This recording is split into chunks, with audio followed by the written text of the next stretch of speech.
everyone. Thank you for joining today's CMS Overview of Virtual Groups webinar.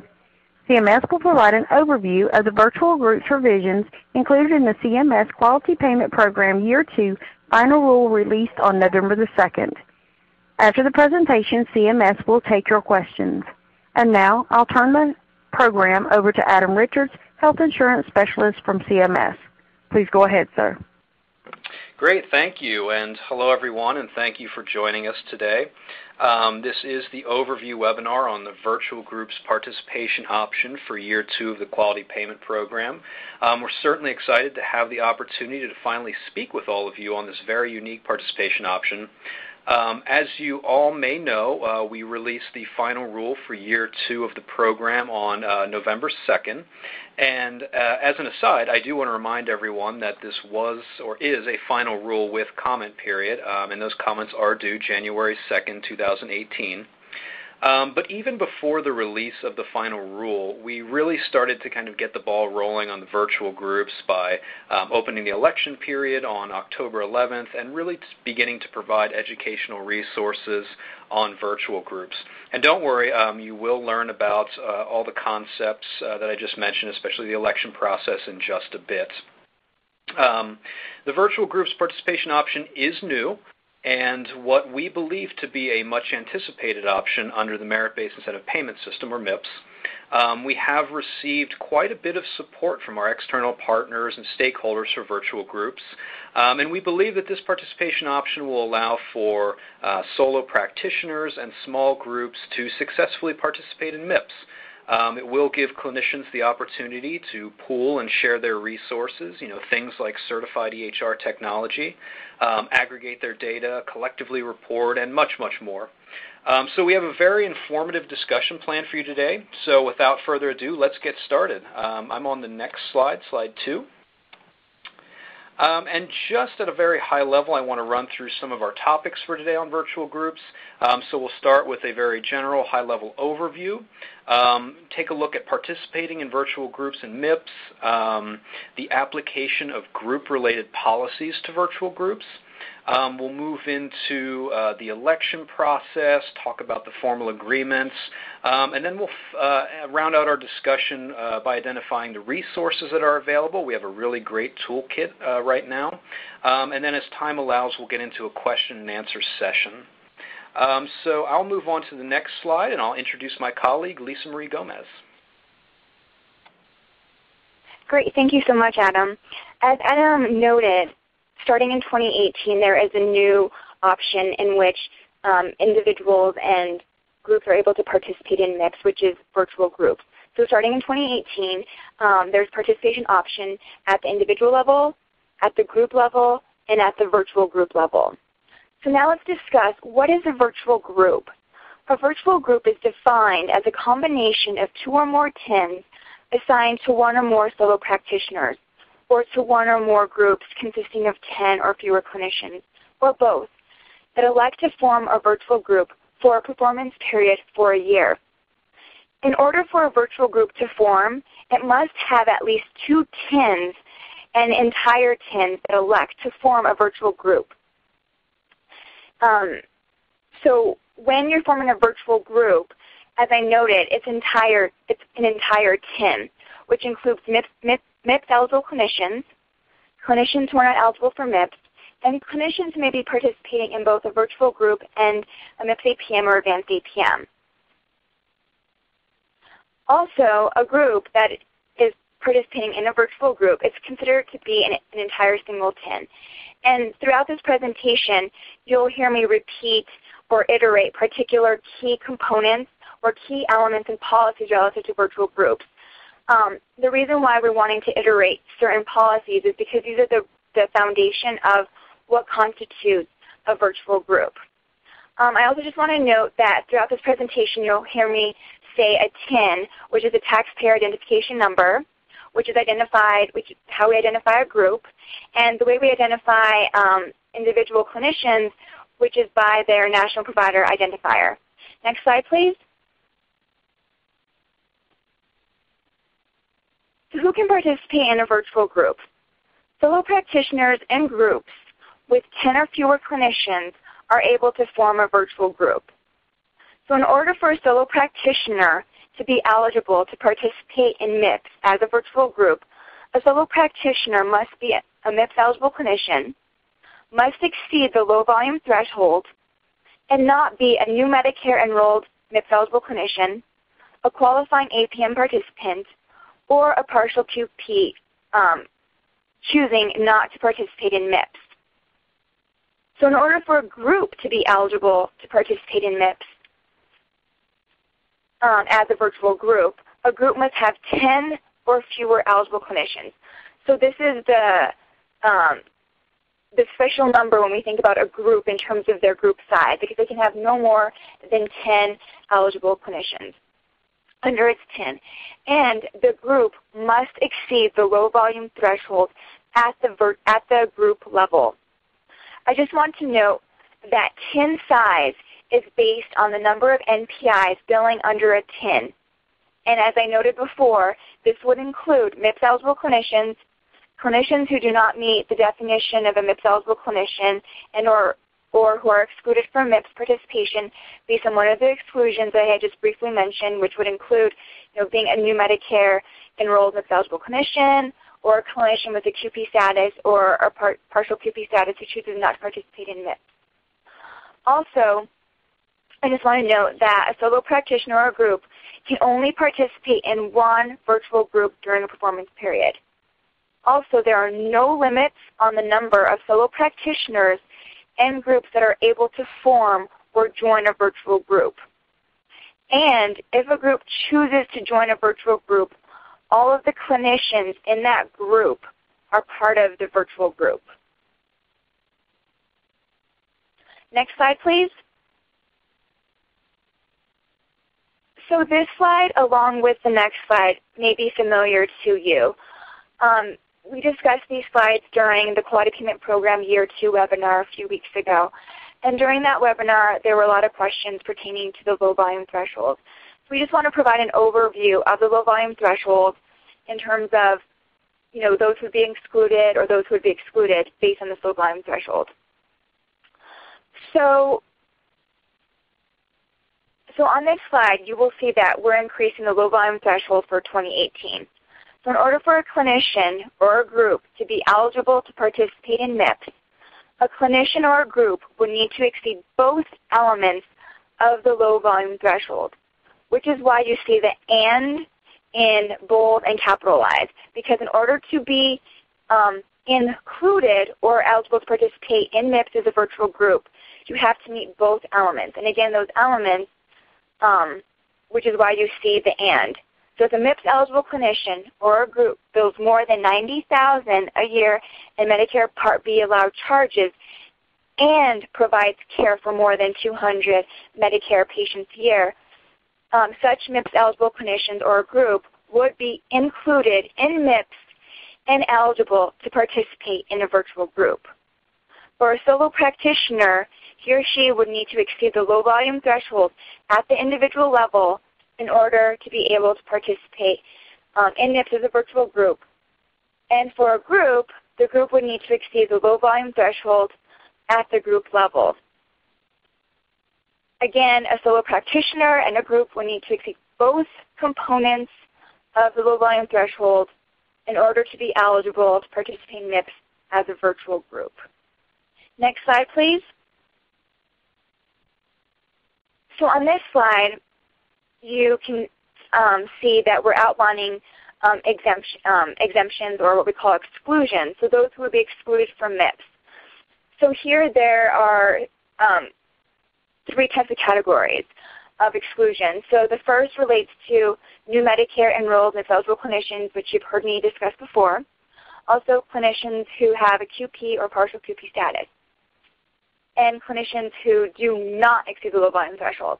So on this slide, you'll notice that under the low volume threshold policy, there is a key word, or, which is underlined and capitalized.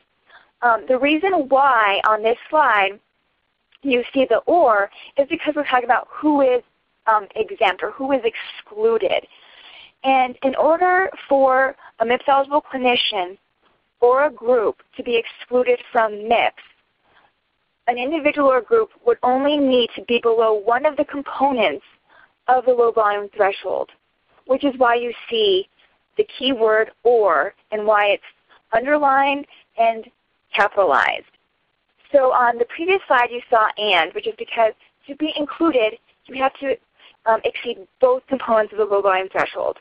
Whereas on this slide we have or, which emphasizes that if you're going to be excluded from MIPS, you would have to only be below one component of the low volume threshold. All right, next slide please. So how do virtual groups decide who to include? Virtual groups have the flexibility to determine on their own who they want to include in their virtual group. So they get to determine their own composition. There are not any restrictions based on location, specialty, or other factors. So I just want to emphasize that virtual groups, again, they have the flexibility to determine who can join or form or be a part of their virtual group.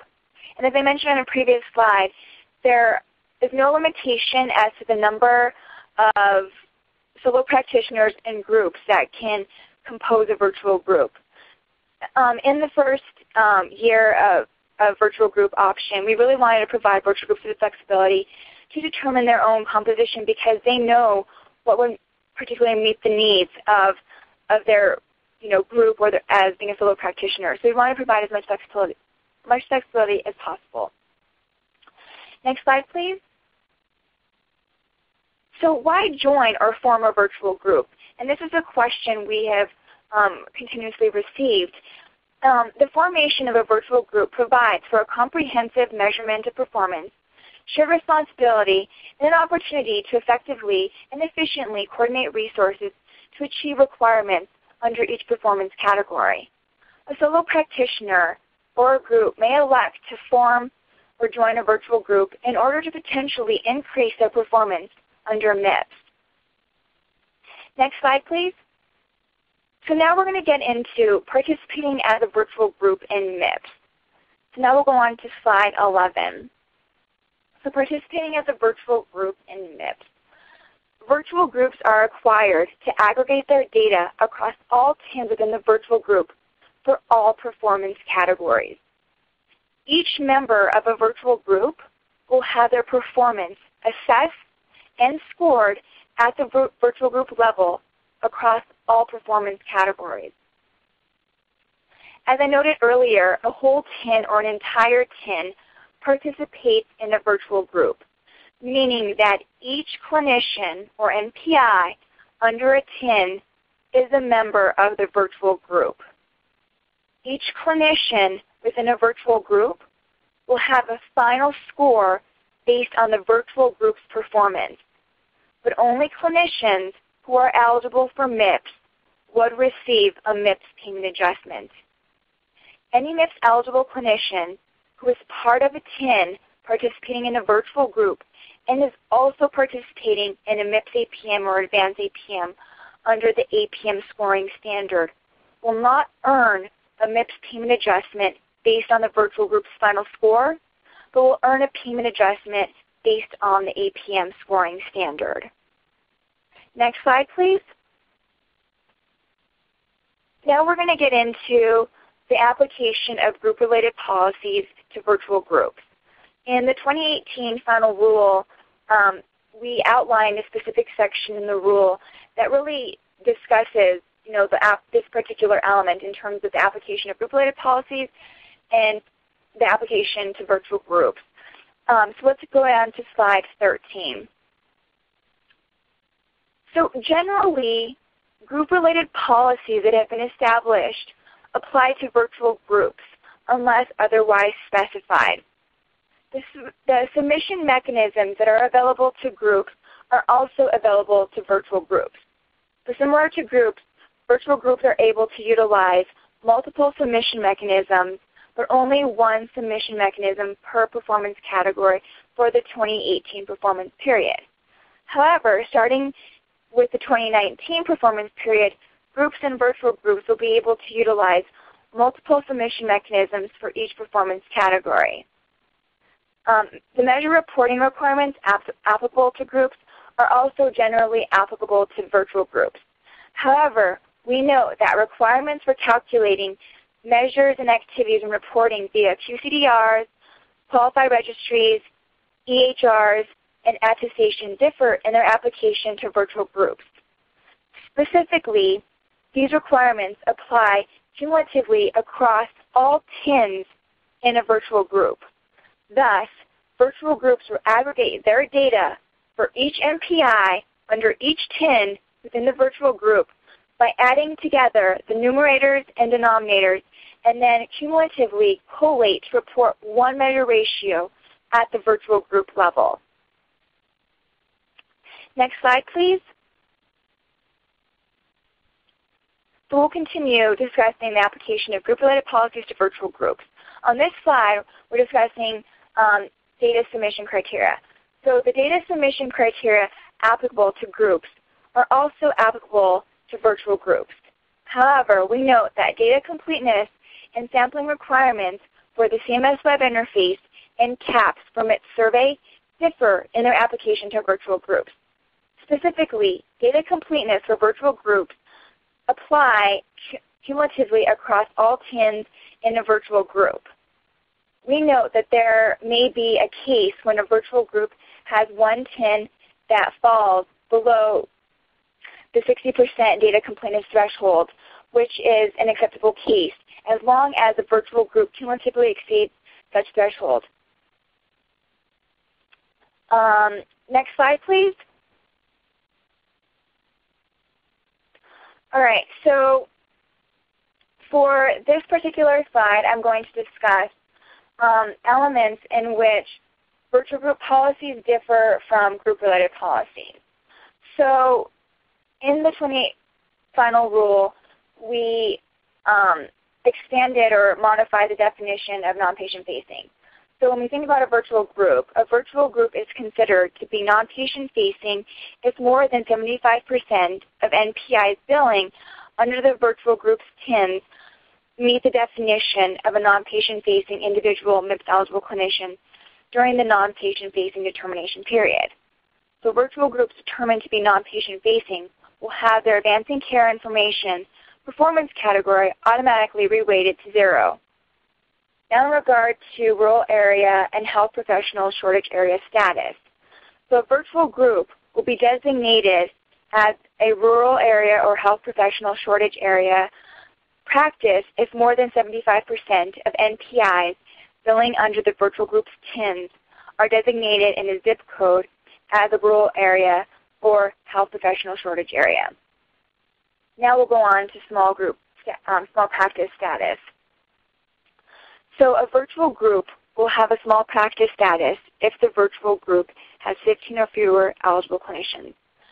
The small practice status is applied based on the collected entity as a whole and not based on the small practice status of each TIN within a virtual group. If a virtual group has 16 or more clinicians, it would not be considered to have a small practice status as a collective whole. Also, I just want to note that a small practice may elect to join a virtual group in order to potentially increase their performance under MIPS. Or they can elect to participate in MIPS as a group and take advantage of other flexibilities and benefits that are afforded to small practices. Next slide, please. Now I'm going to get into virtual group election process, and we will now move on to slide 17. So what is the election process for participating in MIPS as a virtual group? So when a solo practitioner or a group wants to form a virtual group, they have to go through the virtual group election process. For the 2018 performance period, the virtual group election period, as actually Adam noted this earlier, it opened on October 11th of this year, and it will close on December 31st of this year. So in order to participate in MIPS as a virtual group, an election must be made prior to the start of the performance period and cannot be changed once the performance period starts. So an election can be changed at any point in time before the virtual group election period closes on December 31st of this year. So I really want to emphasize some key elements here on this slide. So as I noted, in order for a virtual group or to actually participate in MIPS as a virtual group, an election has to be made prior to the performance period starting. So if a virtual group makes an election starting in January, anytime after January of 2018, that election would not actually be accepted because it would be after the performance period started. So again, an election has to be made prior to the performance period started, and it has to be made by December 31st of this year. All right, next slide, please. So there is a two-stage virtual group election process. And I'm going to briefly go over stage 1 and stage 2. So stage 1 is optional. So solo practitioners or groups with 10 or fewer clinicians can contact their local quality payment program technical assistance organization to see if they are eligible to join or form a virtual group prior to submitting an election. So your representative can help you figure out if you're eligible to join a virtual group before you make any formal written agreements, send in your formal election registration, or budget your resources for your virtual group. Now, briefly discussing stage 2. So for virtual groups, or for groups that don't participate in stage 1 of the election process, CMS will determine their eligibility to form a virtual group upon submission of materials per the election process, which includes the submission of an election via email. Next slide, please. So I'm going to further discuss stage 2 of the two-stage virtual group election process. So as part of stage 2, each virtual group must, 1, have a formal written agreement between each solo practitioner and group that composes a virtual group before an election is made. I just want to note that formal written agreements are not to be submitted to CMS. Yes, a virtual group is required to have a formal written agreement, but they are not to submit a formal written agreement to CMS. Second, each virtual group must identify an official virtual group representative who is responsible for submitting an election on behalf of the virtual group to CMS via email. Each virtual group's official representative must submit a virtual group election prior to the start of the 2018 performance period by December 31st. And I know I've emphasized that over and over, but I just want to iterate that the election period ends by December 31st, and the person who actually makes the election is the official virtual group representative. The submission of a virtual group election must include the information about each TIN and MPI associated with the virtual group. And the reason why we require that this information be included is for us to be able to know who is a member of that virtual group. Also, we just want to note that as part of the election, a virtual group representative must also include their contact information, because we as CMS will be communicating to the virtual group via the official virtual group representative. Also, the virtual group representative will need to acknowledge that a written formal agreement has been established between each solo practitioner and group that composes a virtual group. So as part of the election, they will acknowledge this particular component, that a formal written agreement has been established between each solo practitioner and group that composes the virtual group. All right, next slide, please. So we'll continue discussing stage 2 of the two-stage virtual group election process. So for virtual groups that are determined to have met the virtual group formation criteria and approved to participate in MIPS as identified by an official virtual, and approved to participate in MIPS as an identified virtual group, CMS will notify official virtual group representatives of their official virtual group status and issue a virtual group identifier in early 2018. Virtual groups will need to provide their virtual group identifier to third-party intermediaries that will be submitting their performance data, such as qualified registries, QCDRs, and or EHRs. So on this slide you will see that we have identified elements that make up a virtual group identifier. So it includes a virtual group identifier established by CMS, a TIN, and an MPI. So when a virtual group is submitting their performance data, let's say to a qualified registry or QCDRs or EHRs, they will include the virtual group identifier alone in the file submissions.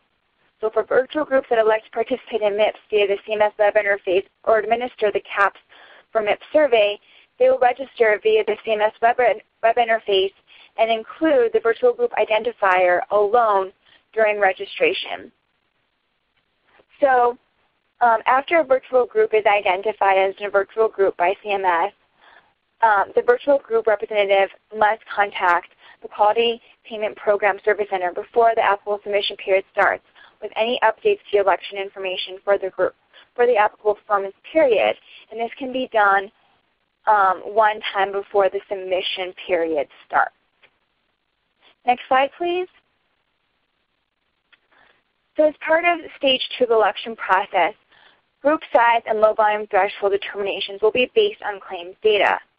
For virtual group eligibility, the low volume threshold will be determined for each TIN within the virtual group and not for the overall virtual group.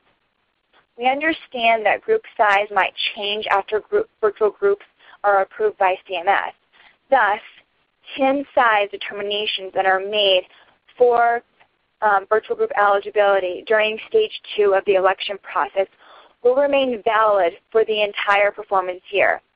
If at any time a TIN is determined to be eligible to participate in MIPS as a virtual group, as I said, that status would remain for the duration of the election period also, and the applicable performance period.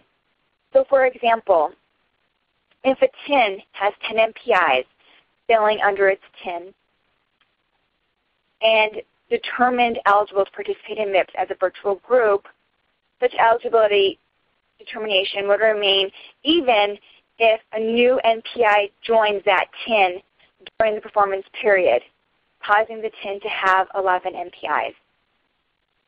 Also during the performance period, a TIN cannot be added or removed from a virtual group. So in the case of a TIN within a virtual group, if it is acquired or merged with another TIN, or is no longer operating as a TIN, let's say for example that group practice closes, so during the performance period, such solo practitioners or group's performance data would continue to be attributed to the virtual group. The remaining parties to the virtual group would continue to be part of the virtual group even if only one solo practitioner or group remains. We consider a TIN that is acquired or merged with another TIN or no longer operating as a TIN to mean a TIN that no longer exists or operates under the auspices of such TIN during the performance period. Now I'm going to turn the presentation over to Adam. And next slide, please. Great. Thanks, Lisa Marie. We're going to give you a bit of a breather here and just talk through some of the technical assistance that's available for those of you out there who are really looking for some education on virtual groups, some additional education, and as for eligibility determinations as well. So, we realize that this, first of all, the Quality Payment Program is certainly a big change for many clinicians, and this is virtual groups is a new participation option. So we've established a number of resources that are available to clinicians who are included at the program at absolutely no cost, and I want to reemphasize that a few times. This is free support. So whether you're just looking for basic education around virtual groups or you're looking for an eligibility determination, it's at absolutely no cost to you.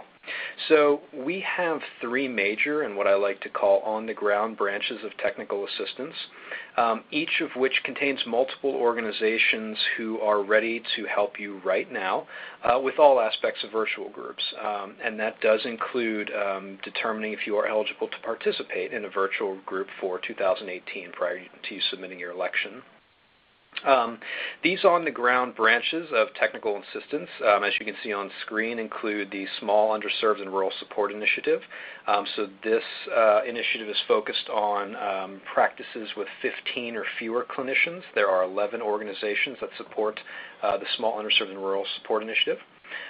We have the Quality Innovation Networks and Quality Improvement Organizations. So they typically support the larger practices, so those with more than 15 clinicians. There's 14 QuinnQIOs throughout the nation. And then, of course, we have the Transforming Clinical Practice Initiative, which you may know as TCPI. There are 29 practice transformation networks that support TCPI. Now, most solo practitioners and small practices will likely receive support from either the Small, Underserved, and Rural Support Organizations or the Practice Transformation Networks. However, I would be remiss if I did not mention that all of these channels are well equipped to handle your questions and needs, and really not just on virtual groups, but on the quality payment program as its entirety. And all of these organizations have embraced a no wrong door approach, meaning that regardless of your point of entry, whom you reach out to, these organizations will always get you to the right form of support based on your practice size, your patient population, and your needs. I'll also mention that, all of these branches are comprised of professional and experienced organizations who have a deep history with CMS. Many have worked on quality improvement related programs over the last several years. They've all are very well versed in virtual group policy and the election process, so I certainly recommend reaching out to these organizations. Again, it is free support. Take advantage of the support and certainly spread the word to your peers. I did see a question in the chat come up on where you can find information on your technical assistance organization, your local technical assistance branch. So we encourage you to visit qpp.cms.gov. We do have some resources there. Specifically, take a look at the Small and Rural Practices page on qpp.cms.gov. That'll give you information for contacting your local Small, Underserved, and Rural Support Organization. And also take a look at the Help and Support page on qpp.cms.gov. That has all of the contact information for the three major branches listed above. So you'll find all of your information that you need to get started on qpp.cms.gov.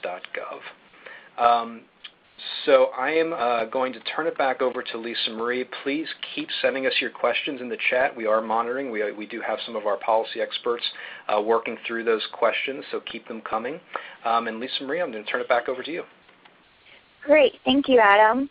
So now we'll move on to slide 23 and get into the discussion regarding virtual group formal agreements. And now we'll get on to slide 24. So as you've heard us discuss, there's virtual group formal agreements. So a virtual group must have a formal written agreement between each solo practitioner and group that composes a virtual group to ensure that requirements and expectations of participation in MIPS are clearly articulated, understood, and agreed upon by each individual in the virtual group. As part of the election process, each virtual group's official representative will confirm that an agreement for at least one performance period has been established between each solo practitioner and group that composes the virtual group. To support this process, we created a virtual group model agreement to serve as a template that virtual groups can use and to which they could add other elements that would meet the particular needs of the virtual group. So next slide, please. So on this slide and the next slide, these outline the 9 provisions that need to be included in a virtual group agreement. We also want to note that if an MPI joins or leaves the TIN, or a change is made to a TIN that impacts the agreement itself, such as a legal business name change during the applicable performance year, a virtual group has to update the agreement and send the changes to the Quality Payment Service Center. So this is a critical action that a virtual group representative will need to complete in order for us to know which NPIs are associated with the virtual group, and it also allows us to be able to apply the virtual group score to all NPIs within a virtual group and identify which NPIs do not receive a payment adjustment and which NPIs are subject to a MIPS payment adjustment, whether it's based on the virtual group score or a score based on the APM scoring standard for, as I mentioned, for members of a virtual group that are also participating in a MIPS APM or an advanced APM. So as I noted, this slide and the next slide specifically outline the 9 specific provisions that must be included in a virtual group agreement. As I noted previously, a virtual group can add other elements or other provisions to their virtual group agreement, specifically anything that they feel would meet the needs of their virtual group. So now I'm going to turn it over back to Adam. And so we can go on to slide 27, but as I noted, I'm going to turn it over to Adam to go over virtual group resources. Okay, great. Thanks, Lisa Marie. Yeah, so we mentioned this earlier. This is definitely a resource that we encourage everyone to take a look at. So this is our virtual group toolkit. We did include the link on the screen. So that virtual group toolkit is fairly easy to find. It's under the MIPS group participation section. And just at a very high level, the toolkit includes some great resources, including the agreement checklist, the virtual groups agreement checklist, the virtual groups agreement template. There's an election process fact sheet in that toolkit. And there's also a really great resource in the overview fact sheet. So I certainly recommend taking a look at all of those resources. They're very valuable. And if you have any questions, again, the technical assistance organizations are out there available to help you. They also have access to this toolkit, so they can certainly walk through any challenges that you may be having just around the basic policy or in trying to receive an eligibility determination. So again, please check out that toolkit. The site is on this slide. And just so everyone knows, we will be providing a copy of the slides and recording shortly after our webinar concludes today. Within a few days, we'll have that out to everyone. So we're going to move on to the next portion of the webinar, and that's our Q&A session. So as you can see on screen, we do have the option for folks to call in using the number and ID that's on screen. Of course, we do still have the Q&A chat open, so if you have questions, if you don't want to join the phone line, please send your questions into the Q&A chat. We'll try to read through some of these questions if we don't have any callers. As we wait for folks to enter into the phone queue, I did want to start with a trending question that I did see come up a few times. So that is, Lisa Marie, can some clinicians from a practice come together and form a virtual group while other members of the same practice continue to submit individually? That's a good question. And for virtual groups, that is not permissible. As I noted several times on various slides, the statute actually requires that entire TINs participate in a virtual group. So in the example that was provided in the question would be where a portion of the TIN would participate in a virtual group with, let's say, another portion of a TIN. And that would not be possible because specifically under statute, it requires that entire TIN participate in a virtual group. Okay, great, thanks. And along that same line, again, seeing some of the trending questions come into the chat, Maybe we could just return briefly to, I believe, slides 4 and 5.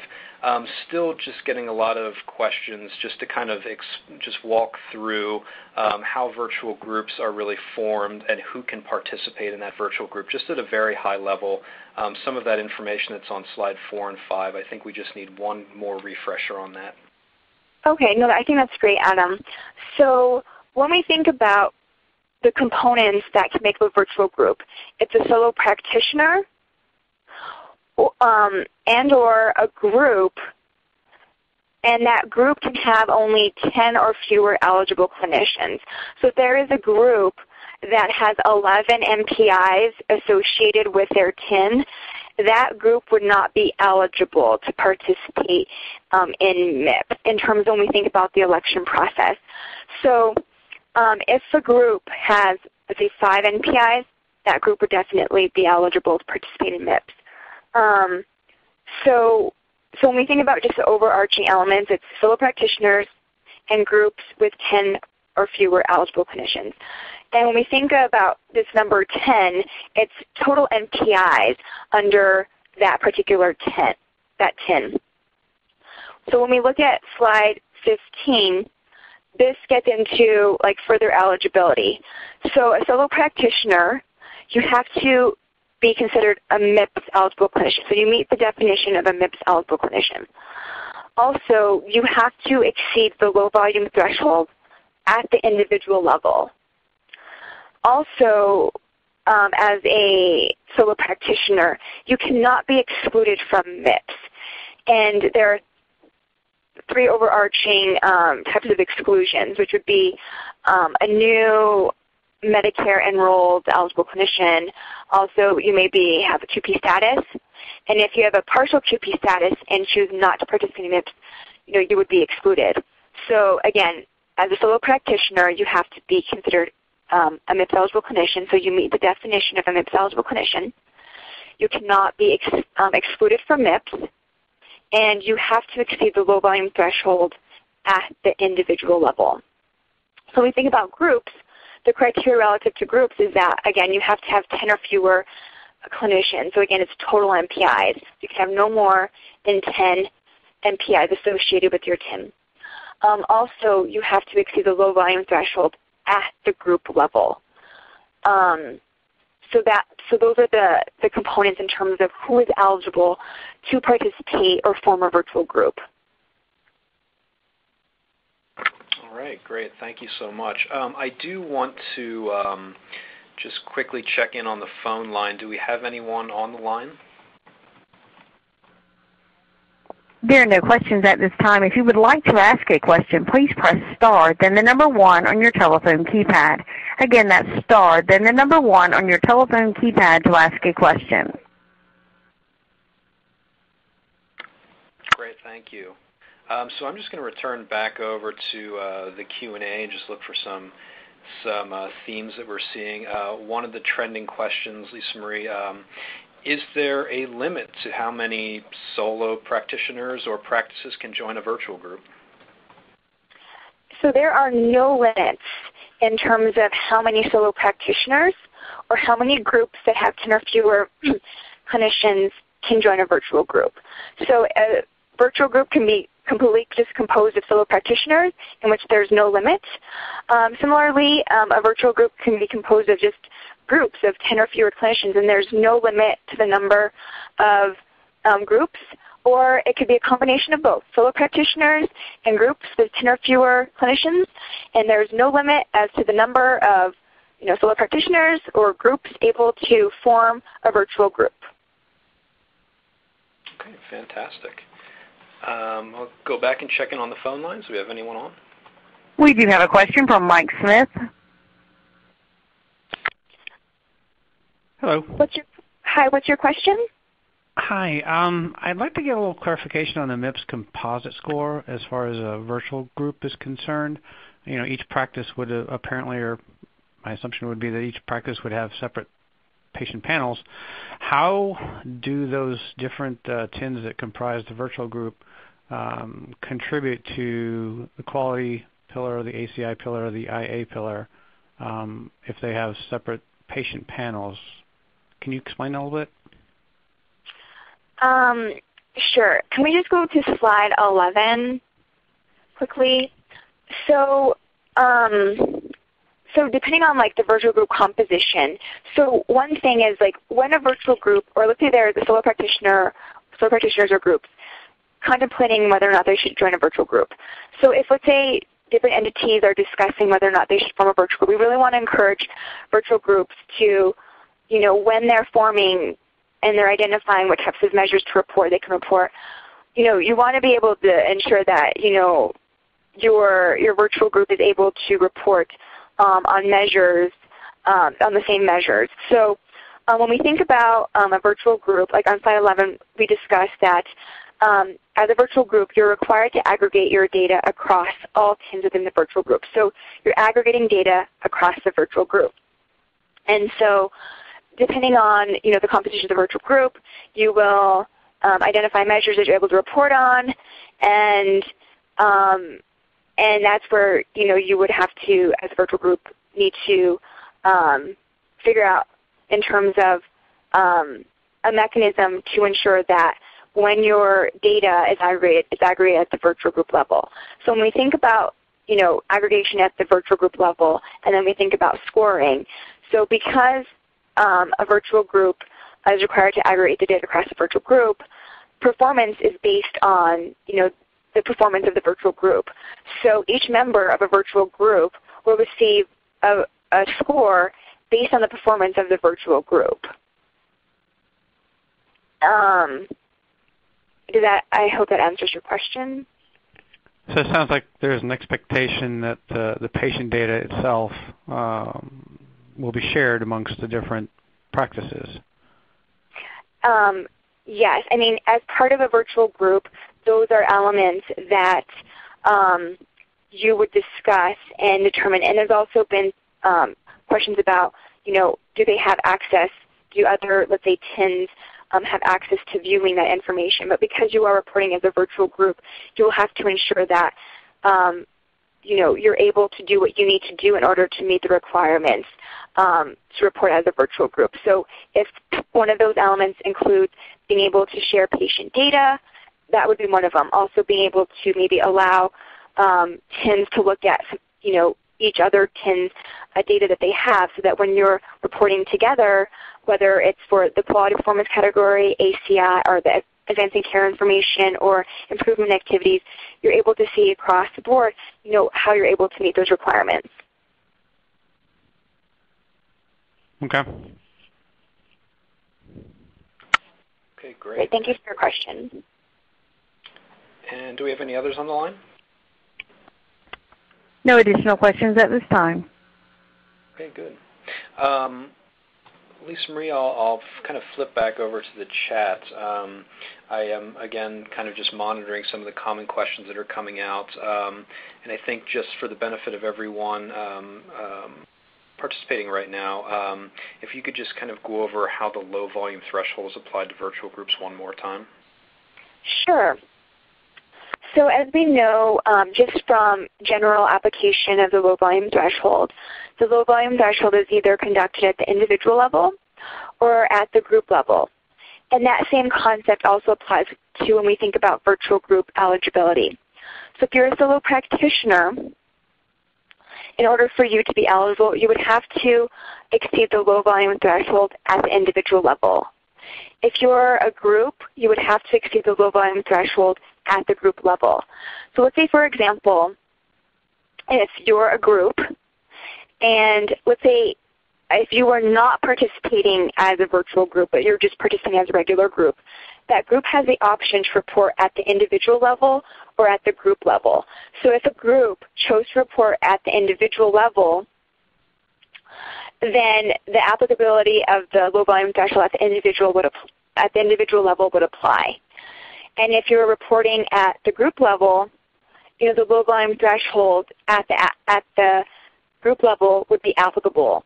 So in the case of virtual groups, so even if, let's say, your group, if you would have decided to report at the individual level, and certain clinicians would be excluded from MIPS based on that, doesn't apply when we think about participating as a virtual group. Because I noted virtual group eligibility at the group level, the low volume threshold that applies is at the group level.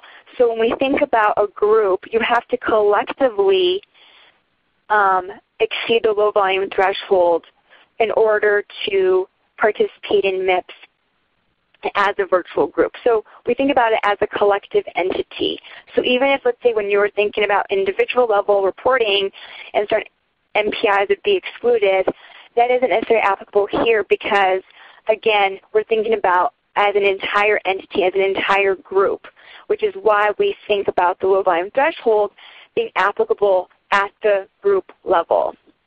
So I hope that clarifies, when we think about eligibility relative to eligibility relative to low volume threshold. So again, to be eligible as a solo practitioner, one of the elements that you have to meet is that you have to exceed the low volume threshold at the individual level. And if you're a group, you have to exceed the low volume threshold at the group level in order to be eligible to participate in MIPS as a virtual group. Okay, great. Thanks, Lisa Marie. And I'll just remind everyone, again, that you can find the contact information for your local technical assistance organization on qpp.cms.gov. Definitely use the small rural practices web page as well as the help and support. All of the information is listed there. We do have a number of different organizations representing the regions, so we want to make sure that you get connected to the right organization from the region or even the state that you're in. So please check out qpp.cms.gov. Lisa Marie, just again from the chat, I think it would be good just to kind of talk a little bit about flexibility, just within virtual groups, the flexibilities. We've seen some questions, how do I know who my virtual group representative should be? How should I form this small group? Like, how can I go about looking for small practices, things of that. I think it would just be good to talk a little bit about that flexibility that's been provided under this participation option. Okay, no, I think that's great. So when we think about a virtual group representative, I think there's a couple elements in the things that Adam itemized. So one of the items was, how does a virtual group identify a virtual group representative? We actually provide virtual groups with the flexibility to determine who they may want to designate as the official virtual group representative. So that may include, let's say, a staff person from one of the TINs in a virtual group. It may be a particular clinician. I mean, it could be anyone. It could also be if a virtual group wanted, they could have a third-party vendor serve as that. We wanted to provide virtual groups with the flexibility for them to determine who their virtual group representative is, because a virtual group knows what their needs are and what would suit the needs of their virtual group. So we want to provide them with the flexibility for them to determine who their virtual group representative is. Now I'm going to discuss the composition of a virtual group. So virtual groups have the option to determine their own composition. So for example, there may be small practices within, let's say, a community who, let's say, may even serve the same patient population. And so they want to form a virtual group based on patient population because they want to coordinate resources, coordinate care, and ultimately improve health outcomes for their patient population. So, for example, let's say small practices within a community could come together and form a virtual group, and they may have decided because it's based on patient population. There may be other practices within a city or maybe within a state or even maybe across state lines, but who, let's say, are within the same specialty and they want to form a virtual group. So you can do that. We don't limit or put any restrictions on virtual group composition in terms of like location, specialty, or any other factor. We wanted to provide virtual groups with as much flexibility as possible for them to determine what their virtual group composition would be in terms of who to partner with or who to join with. So there's really no restrictions on that. And Adam, what was one of the other elements to go over? I don't remember every single one. Nope, you're right on. I think you hit all of the major points that we were certainly looking for, and really just talking about the flexibility that's available under this participation option. That was certainly one area that we wanted to continue on from the transition year, making sure that clinicians had the flexibility to participate in the program. So I think this is a good example of that flexibility in participating. So I think you hit it right on. Yep, sure. And I'm just going to go back for one. I know we're getting close to the top of the hour. Just one last check on the phone line to see if there's anyone on the line who'd like to ask one final question. We have a question from Valerie O'Day. Hi, how are you? Good. How are you? Good. I have a few questions. I hope not too many. Do we have to report the same exact measures in the virtual group? Yes, as a virtual group, you would report on the same measures. So if it says that you don't make up the composition of the group, I don't understand how a radiologist would have the same measures as an ophthalmologist, as a GYN. Like I feel at that point then it'd all have to be the same specialty. Well, because we don't specify like restrictions, but we do want to encourage virtual groups to, when they are forming, to assess and look at like how would they meet the requirements under each performance category if they were to join or participate as a virtual group. And so part of the things that you would want to assess is like, okay, well, what measures would we be able to report on? Because you would need to collectively be able to report on the same measures, which is similar to what groups do. Groups have to report on, similar measures in order to, meet some of the requirements. So yes, we're providing flexibility in terms of virtual group composition. But we also highlight that you would also want to see how you'd be able to meet those requirements.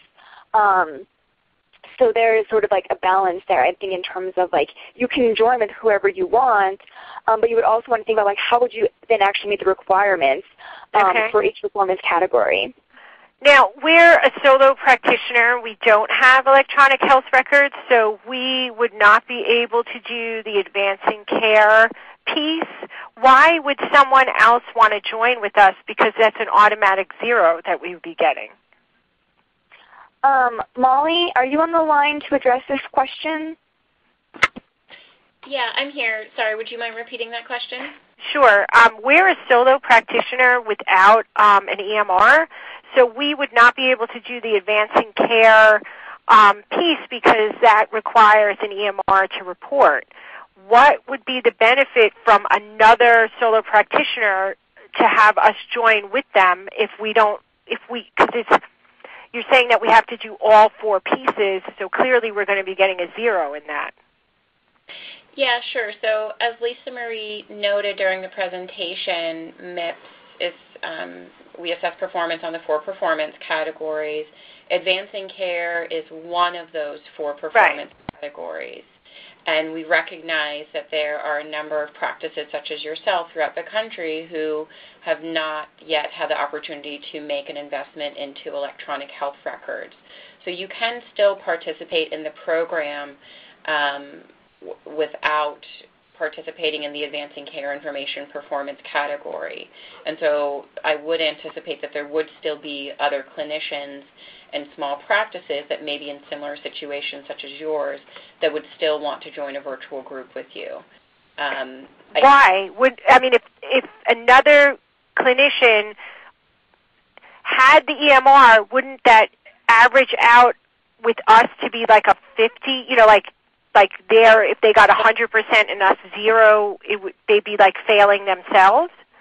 Well, so what it would mean is that your practice and, if you choose to form a virtual group with another practice that also does not have an EHR, you all would not be able to complete the advancing care performance category, so you would get 0 points. Right. But remember, advancing care only comprises 25 points of your total final score. Right. So if you max out in the rest of the performance categories, you could not only be receiving the positive MIPS payment adjustment, you could also be receiving the exceptional performance bonus. Okay. The threshold to hit that is any final scores that are 70 or greater. Okay. And my one last question is, we currently have been submitting via claims with quality. Is this, when you do a virtual group, do you all submit as one entity, or is the virtual group submitting their information separately? So a virtual group would submit as a virtual group. So not each TIN would be submitting separately. The virtual group would have like one submission relative to like quality, one submission relative to the improvement activity. So it's all relative to one submission for performance category, but it's one collective submission as a virtual group, not each TIN within a virtual group. Okay. Okay. All right. Thank you. Thank you so much. Thank you. Thanks. Great, Perfect. thank you. And that brings us to the top of the hour. We do have to end our webinar for today. Thank you all for joining us. Again, please check out qpp.cms.gov for the available technical assistance options that are out there. Again, we'll post the slides and recording very shortly, and we'll talk to you all again soon. Thanks very much. Thank you. This concludes today's conference. You may now disconnect. Speakers, please hold the line.